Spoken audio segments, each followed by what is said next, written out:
Welcome to USA Football's Coach and Coordinator Podcast, where top football coaches from around the country share their stories, philosophies, concepts, and strategies to help you get better on and off the field.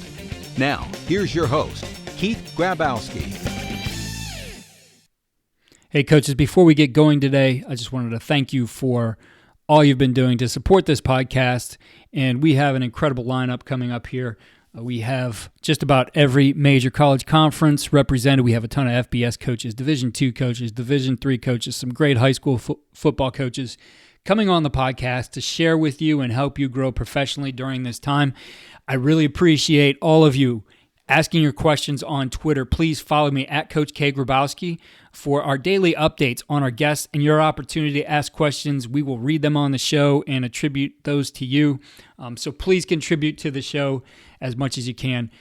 I also want to talk to you a little bit about our football development model, which is something we've rolled out here at USA Football. And this is really for you to be able to help your youth football programs develop. It's about a long-term athlete development plan. It's something that comes off of the American development model, which is something that the USOC has put together.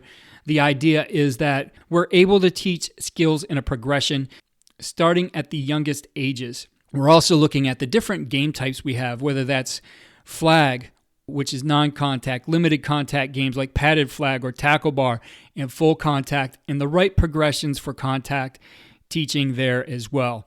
Be sure to check out all we do at footballdevelopment.com and check out what we're doing with the FDM, the football development model, at usafootball.com/FDM. usafootball.com. Welcome to the Coaching Coordinator Podcast. We are recording at USA Football's National Conference here in Louisville, and I'm excited to be sitting down with Coach Callahan, offensive line coach at Minnesota. Coach, I want to thank you for being here. Thank you for taking the time to sit down with me, and I just finished watching your presentation, so thank you for all you gave the coaches today. Well, it's a pleasure to be here and excited to represent Minnesota football, Coach Fleck, and everything that we do, and get out and be able to share some of our thoughts with people. So, Coach, before we get going into a little bit of talking a little bit about the stretch play, which you talked about today, I wanted to talk just about your background. I know you spent time at Akron, because I think when I first called you, I'm like, it's a 3-3. Are you from the Akron area? And you said, well, yeah, I coached at Akron. But talk to us, I guess, about just getting your start in coaching. Where was that? Well, it's funny, as I'm a Chicago guy, I played at Eastern Illinois University. I played for a guy named Bob Spoo, who, I was in his first recruiting class, and he had a phenomenal staff. I mean, Mike DeBoer was the O-line coach who was been a head coach. He just retired from Indiana, been in the NFL, etc. Dino Babers was the running back coach. Brock's back at Illinois State he was a D-line coach the first year. Kid Cartwright's a guy that, was at Michigan, and so he had a phenomenal staff. And so fast forward, I got done playing, went back to Chicago, started high school ball. They called me, I went to EIU, back to EIU as a restricted earnings, and then I ended up working for Howard Schnellenberger for a year, actually here in Louisville. That was '94 season. Followed him to Oklahoma for the 1 year he was there, but it was a great experience. Ended up, I went through a bunch of different jobs. I don't know if we want to go through all that, but at the end of the day, been fortunate. I worked for some good people, had some good experiences. Got hooked up with, I went back to Eastern Illinois, and I was with Coach Spoo his last run. He retired, and then Dino Babers came in, and I got to stay and got to work with Dino for a year. And I left Dino and got a chance to work with PJ, and it's been phenomenal ever since. Yeah. In terms of, we went to Western Michigan year one, we were terrible. We just started our row the boat there, with responsibility, trust, and belief is the core values. But really it comes down to, like I said in our clinic talk, it's change your best on a daily basis. I think that's the key thing, and I think it's really proven true in how we went from 1-11 to 13-0, going to the Cotton Bowl, lost to Wisconsin, and then on to Minnesota, and then obviously last year, we didn't get what we wanted in terms of the final results, but we had a great season. Right. So. With you guys have a unique culture. I mean, around the country now, you talk to a football coach, you say row the boat, they know exactly who and where you're talking about. And, with any culture that the head coach sets, I mean, he's really counting on the position coaches, coordinators, everybody else to make sure you're building that, you're executing that, and that's getting all the way down to the players, everything. So as you look at, your room and, you as a teacher, I'm sure Coach allows you guys to have your unique way of getting things across to your players. What's the, I guess for you, to your O-line, those messages that you get to be able to build on what Coach is doing with Row the Boat? Well, I think that the big thing with it is there's total alignment within the whole program, so like everybody from the people that clean up for us through to the athletic director. Obviously, we work for Mark Coyle, but he bought into it, and really, I think at the end of the day, like I said, it's changing your best on a daily basis, and really, it's hard to play at Minnesota. It's hard to coach at Minnesota. It's hard to be the head coach because of that standard. And so, it's not lip service. I think that's what happens when, you go to a place like Minnesota that has a rich tradition and has had some success, but to go and win 11 games for the first time since 1904, right. That's a commitment that we have really worked probably harder, smarter, better than we ever have as a program. And I mean our culture going from, Western Michigan to Minnesota. And like with Coach Fleck, PJ, he'll tell you, you need elite culture, and it starts with that. And then you need elite coaching and in terms of how we develop our players, the scheme, our strength coach, our nutritionist, the medical staff, all them being in alignment. And then obviously it comes down to recruiting elite players. Mm-hmm. And like you said, it is unique. But we know this. Every year there's going to be 25 guys out there that are going to want to buy into what we're doing. And as we go, we just continue to change our best. And that's where, a guy like Tanner Morgan, who came from, he's from Kentucky, and he did have some Power 5 offers per se, but he was committed to us at Western Michigan. And he ends up, winning the job, last year. And, I mean, he's changed his best. Mm-hmm. I mean, he's a phenomenal player for us. Yeah. And he's a great leader. Yeah. With, building your position, certainly you got to have the talent. But again, last year we had Coach Fleck here. He shared, really an overview, good presentation on his culture and all those things that, you are looking for a certain type of character. Yeah. So, building that group, I mean, what is it you do as the offensive line coach to build your unit? Well, at the end of the day, you have to have certain physical characteristics or you're not going to be in our room. We're playing the Big Ten, in my mind, one of the best conferences in the country. But we want guys that are committed to really reaching their fullest potential. And then the other thing that's unique about being an offensive lineman is you got to be really tight, and you got to be able to be 5 guys playing as one. And so in terms of our development and how we look at it, we really stress to our guys that, hey, we're all in it together, and we got to continue to help each other. The younger guys are going to be developed by the older guys. The older guys, they set they're the culture. Mm-hmm. And like you asked earlier, and I probably specifically would say this, is we echo the head coach's message. We have a big saying, and Coach Fleck talks about it all the time, is, bad teams no one leads, average teams coaches lead, elite teams players lead. And so, we're at the point now where our players are starting to lead our group, and that's a lot easier for us as coaches. Now, we're working on technique fundamentals, and it's almost to the point now where it's running itself. The culture is running itself. The expectations are there. They know they're accountable. They know what they're expected to do. There's no gray area with that. And like we talk about, the accountability piece, I think is misunderstood a lot in society, because you're accountable for the good things you do.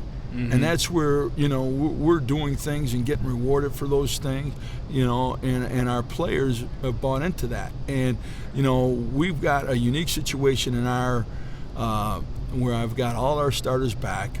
We mentioned that we have really 6 starting offensive linemen at Minnesota, and we'll use those 6 throughout the course of a game and such. But those guys are now in the point where they're coaching the younger guys, and that's really what it just makes it enjoyable. And we still, those guys got to get better too. Yeah. But that room, they got to be tight. They got to believe in each other. They got to be willing to put in the work and do it.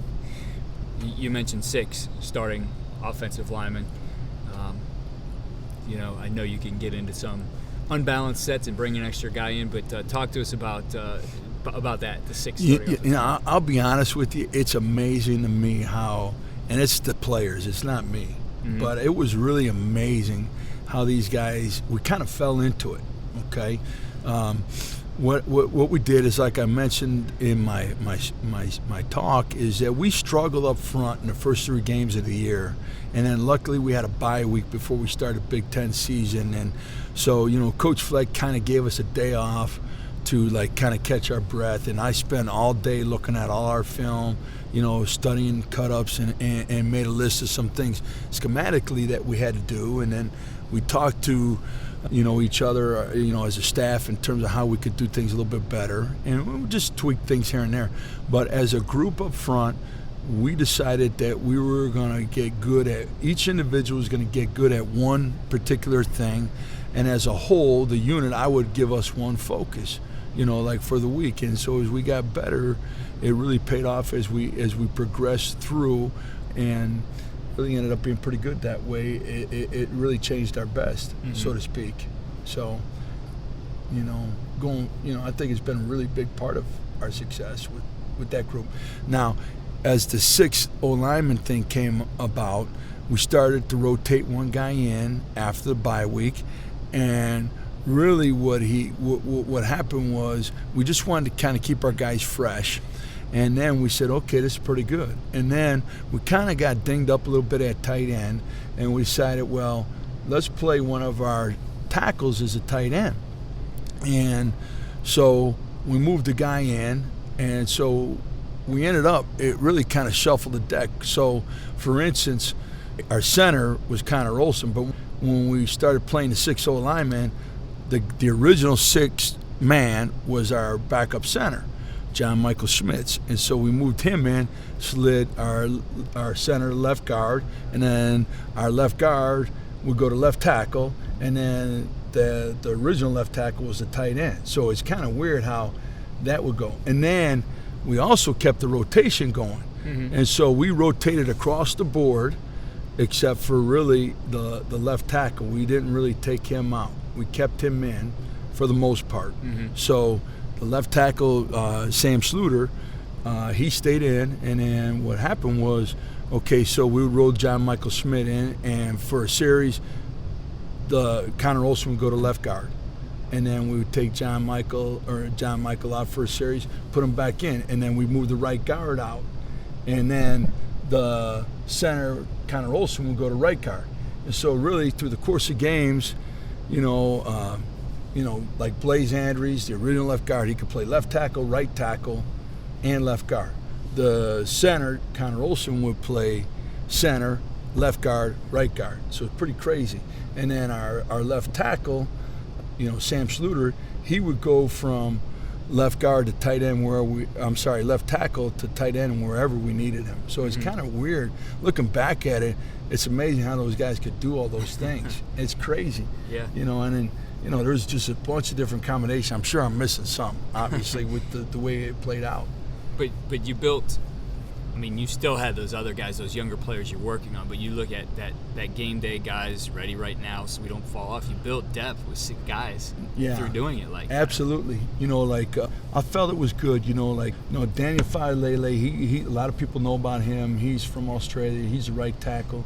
biggest college football player, 6'8", 405 pounds, but a really, really good player. Giving him a chance to maybe take a break, watch things, helped him. Same thing with Curtis Dunlap Jr. Those are some guys that really helped us, giving them a little break as they were younger players and then rotating in. But those 6 O-line starters, as we call them, we go into the year, and in our mind, we got 6 starting O-linemen, and we're just gonna keep rolling with it. Yeah. We've used it for 12 personnel to put all 6 on the field at once, and it's worked out for us. And we do it in a short yardage goal line. So there's a lot of things that have come out about that. So, Coach, the 6-man then, tell us a little bit more, because I definitely understand that philosophy, but the mechanics of how that worked.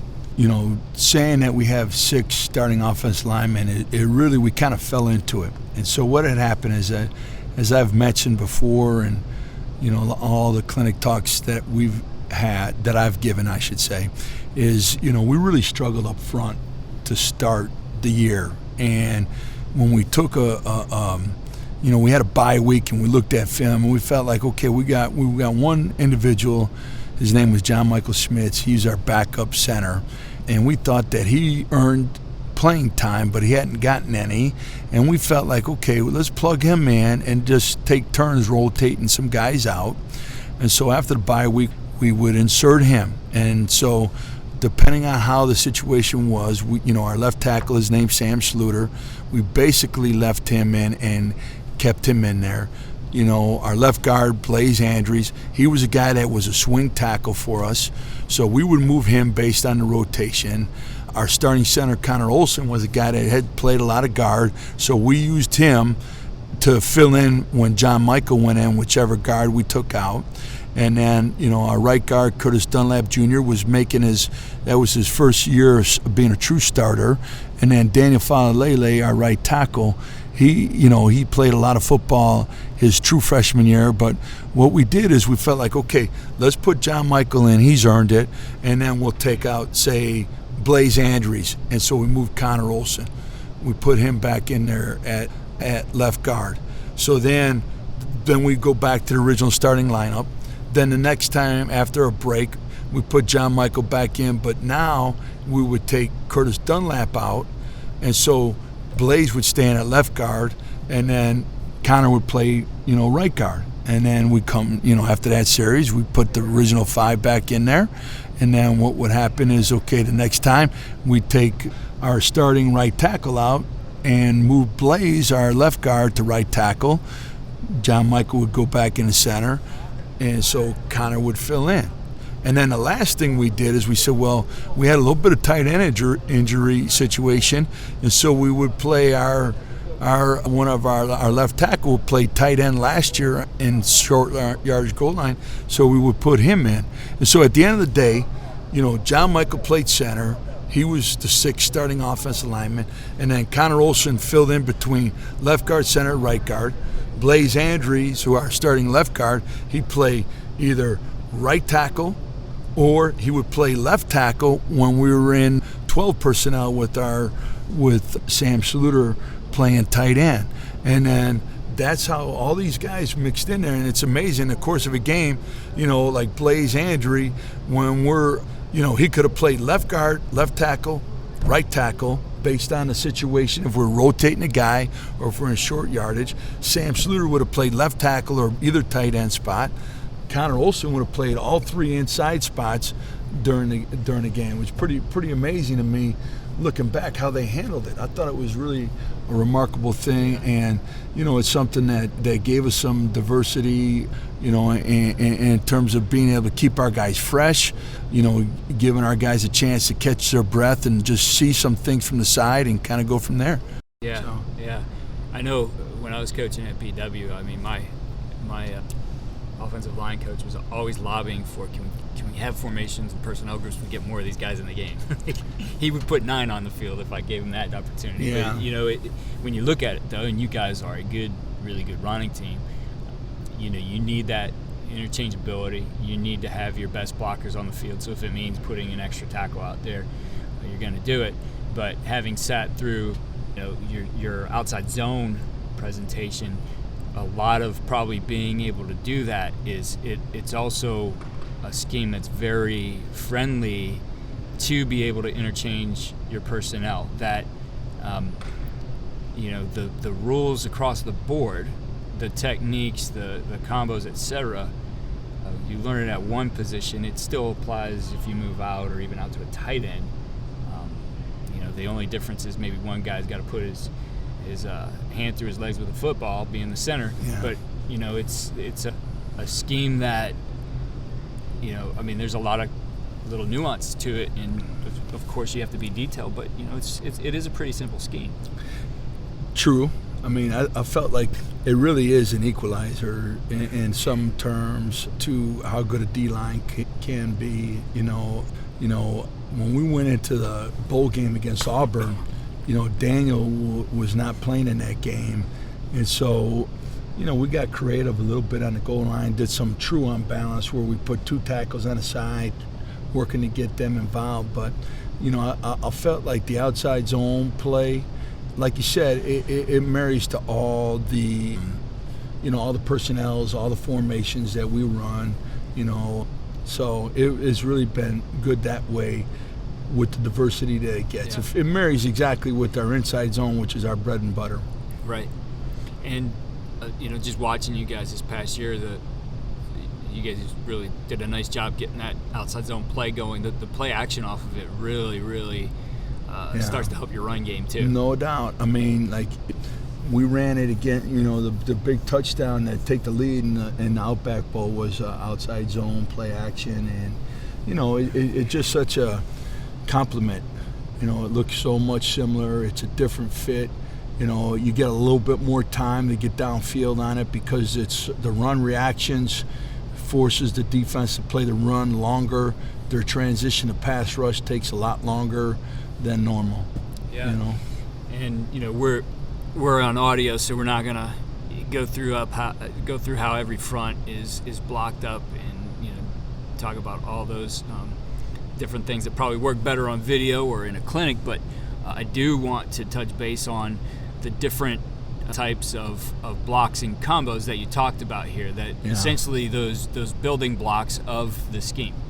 Well, really, we talk about covered and uncovered principles, and then when you're covered, do you have help or do you not have help? So we have really the 2 types of reach blocks. Is if I'm covered and I have no help, I have a man reach. I know I don't have any help, so I'm a little bit tighter on my aiming point, And then if I'm covered and I do have help, I can be a little bit looser on my aiming point. And then our uncovered guy, he's going to secure the play side gap, secure the defensive end or the D lineman that the covered guy is blocking on his way to a linebacker. And then we just work different combinations, and based on the alignment of down lineman could affect how our covered guy's approach is. If he's covered with a wide guy, we know he's probably not going to get leverage on it. So he'll still aim for that initial aiming point, but he'll stay on that angle and just basically run him out. If he's a tighter alignment, we work to capture him more, and the ball could go outside. If we got an inside the line guy, we know that the trail guy is most likely going to pick him up. And so we'll work a little bit more vertical with that covered guy's reach block as the uncovered guy works to take over the down guy.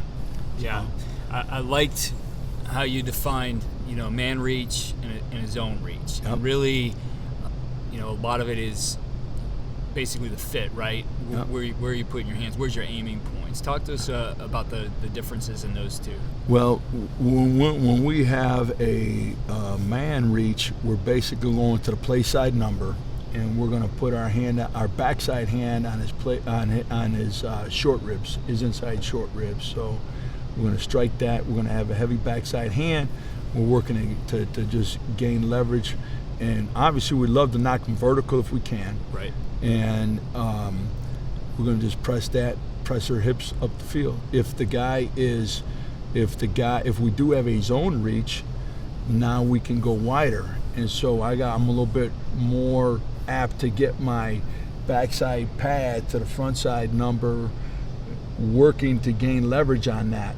now I'll have because my aiming point's wider, my footwork correlates to that. So now my second step should go to his crotch. Right. My backside hand should go more down the sternum of him. Okay, and then we're gonna, on the combination piece, as the trail guy goes, he's gonna go flat. He's gonna work to see if clear that gap, so to speak. If there's something in the gap, can he take it over? Yes, he'll take it over. Then the covered guy would climb. If he can't, he might knock it back onto. If there's color showing in his gap, but he doesn't think he can take it over, he'll knock the color back onto the cover guy and then climb. Yeah. So that's the simplest way to put the combinations in this setting. Yeah, definitely. And sometimes we look at things and maybe oversimplify it, but I think it's very important to understand that those aiming points are very necessary. Like I heard you talk about it, right? You don't want the negative plays. The negative plays in the run game that'll kill a drive. Our whole philosophy at Minnesota has been to eliminate negative plays. And it sounds kind of poor, but if you stay on schedule, you got a chance to be very successful. Right. I forget exactly who said it, but more football games are lost than won. And that's a really, really important thing to think about as a coach, is avoid losing first. Yeah. I think Jim McKenzie was the guy that said that, old Oklahoma coach before Barry Switzer.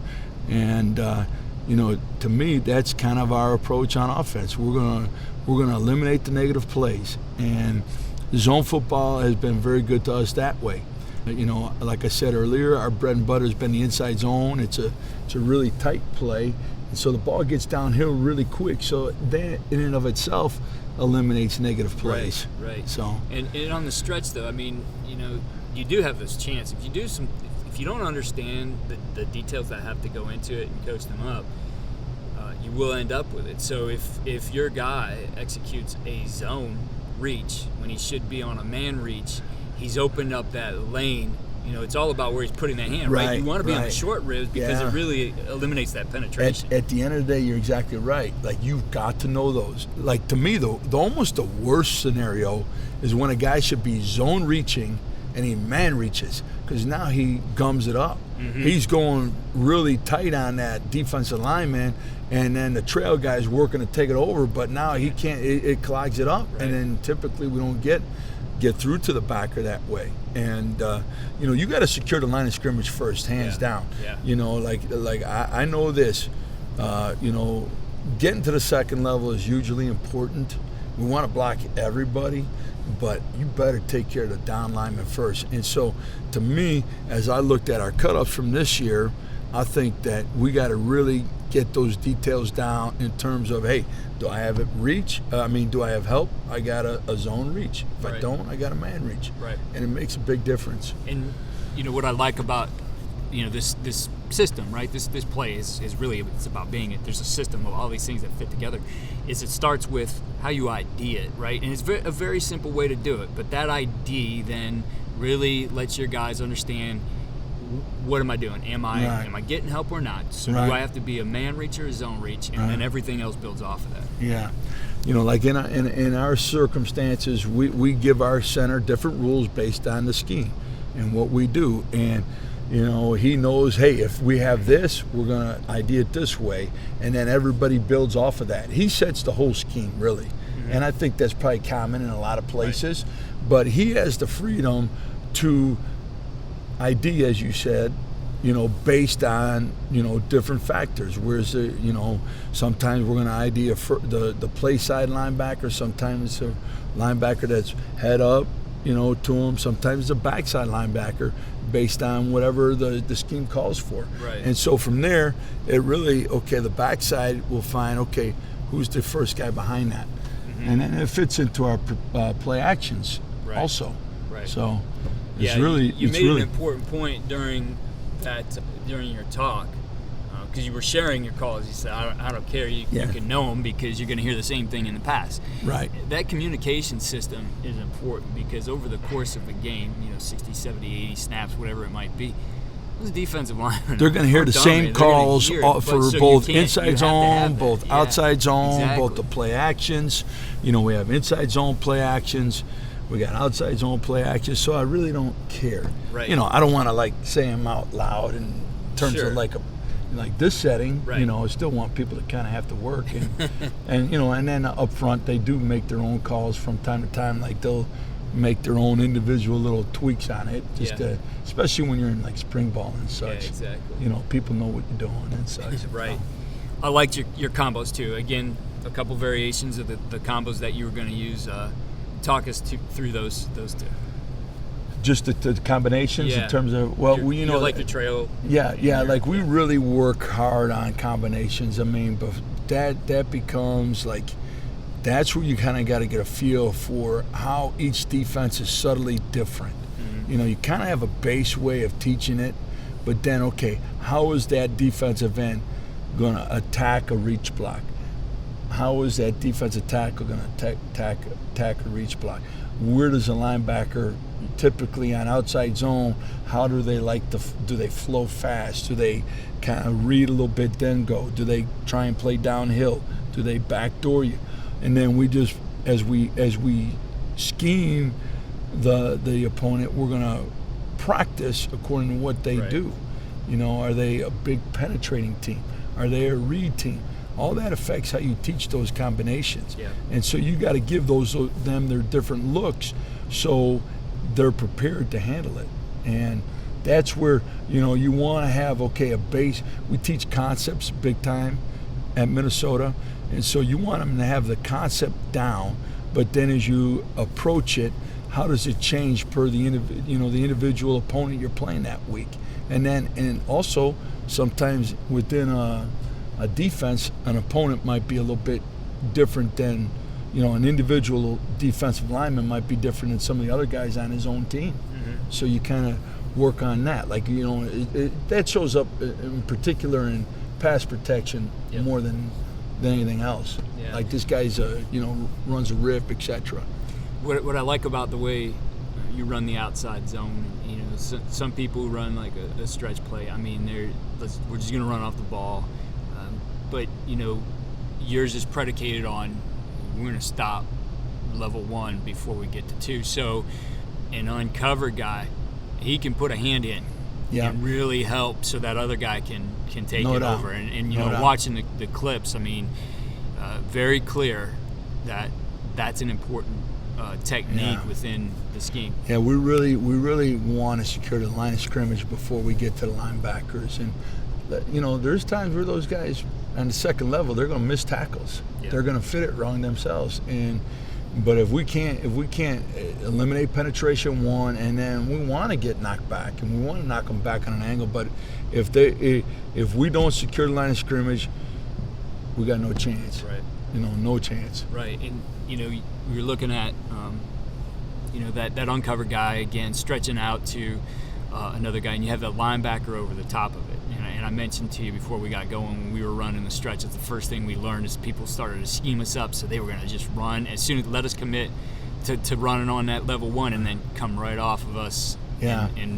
So it hurt us till we figured out, okay, you got to have an eye over there. Yeah, it's very difficult to do it because you're telling that trail guy to really secure his play side gap, but he's still got to kind of keep his inside eye and see a flash of color and then adjust back to it. And it's kind of anytime we get that backdoor line, not necessarily backdoor, but run through linebacker, we got that. It's that old saying: somebody's band's going to play. Yeah, he's either gonna freaking get through there, make the play, or he's going to be behind it, and we're going to run past it. And it's a difficult part of the play. If you the more you see that, the more you got to be aware of it. It probably slows your trail guy down a little bit, which now you're a little bit softer on taking over the down guy if you need to. Yeah, but I agree with you. It is one of those things that if your guys go out and execute it, and our coaching point after that one particular week became have eyes for the run through. So as they were going, they knew where that guy was. Yeah. But you're right. Just takes They're one time and dash, and you handle it right. Yeah. It will and then disappear. His coach is going to be, what are you doing? You got to, I've never coached defense, but I'll tell you what, I think sometimes it's they're taking a chance when they do it. Yeah. You know? And if it happens too soon, at the end of the day, like we talked about, our base rule at the snap of the ball, you have play side gap. Yep. So if an uncovered guard is working with the tackle and his linebacker at the snap of the ball, like blitzes right through that A gap, that center's probably going to get him, because that center, as he goes to reach the nose and the nose disappears, hey, play side gap. Yes. But that's just for a split second, and then we're back onto the combinations. Exactly. So that's kind of the coverall, but it ain't like the old days when I first started coaching where we'll just run a track. We don't do that. No, you can't do it that way. It's tough. It's tough to teach it that way. I think especially to the high school kids, it's going to look like a mess, if you teach it that way. And the beauty of the play, and I can remember back to it is, teams would start to try to use shifts on us. They thinking they're screwing up our calls or something like that. And I remember a young lineman at first being frustrated. I said, guys, your calls at this point now, they're a little bit of just they move at the last second. Yeah, you just gotta beat five guys this. playing it as one, and then they just that's what's amazing about, like, there's the one play on there where they rocked the 3 inside, rocked the 5 inside. We didn't have a 3-man zone call on, but they just it was a happening, as we like to say, where they, through repetition and through just knowing the reactions, they were able to zone it off and get to the backer. Yeah. But those things, I mean, like you said, things happen. Like, nobody lines up and plays base. I don't care who we're playing. I don't care who, we could be playing LSU, who won the national championship. They ain't going to play base. They're moving all the time. So you got to be able to handle the reactions. And that comes from the repetitions of those combinations and what we talk about. Yeah, so. As we were walking in here, we stopped and talked to Matt Drinkle at Army, and he brought up the point of the teams that are having success and doing things well. They're in a lot of ways they're very simple, and I think that's part of this. In having coached the scheme, like, you invest in it, right? How did you get those guys to block when they're rocking back like that? Because we didn't dabble in this. We're not gonna run 1,000 different things, and we're gonna get good at what we do, and our objective is to do what we do better than what you do, and then hopefully you have to change and adjust, and then we have our little wrinkles, as everybody does, to handle the little, you do A, we're gonna do B, right? And that's how our approach to offense has been, and that's how we believe it's going to continue. Yeah. The last part of it, which I like too, is the backside and how to handle that, because you can get all kinds of funky things going on there. But again, simple approach to it with some simple rules. I watched clip after clip where your guys saw different things but handled it because they had some good rules in place. It all comes down to concepts. Yeah. Because we, at the end of the day, there's times where, like, this happened to two teams we played this year did things differently than they had shown on film, dramatically different. And if we didn't teach concepts and we just practice looks and, hey, they're going to line up like this, we wouldn't know how to handle it. And so that's where I think the concept piece comes into play. And to just keep repping it. I do want to mention, because you mentioned him in there too, the running back is very important. That's a guy who's got to be on the same page with you guys. He has to understand how these things are going to open up, has to be patient in a lot of ways too, and get on his track. But the basic coaching points that you need out of that guy to make the play successful. Well, like, to me, our running back coach, Kenny Burns, he teaches his own plays as good as anybody I've been around. And, really, it's a progression. He's going to glance to see what the edge looks like, kind of get a pre-snap determination of what it looks like, and then it's really a progression read. He's going to once he gets the ball past the center, he's aiming really one by one from the tight end, and he's going to take a slight downhill angle, and if he can stay on that angle, he's going to stay on that angle.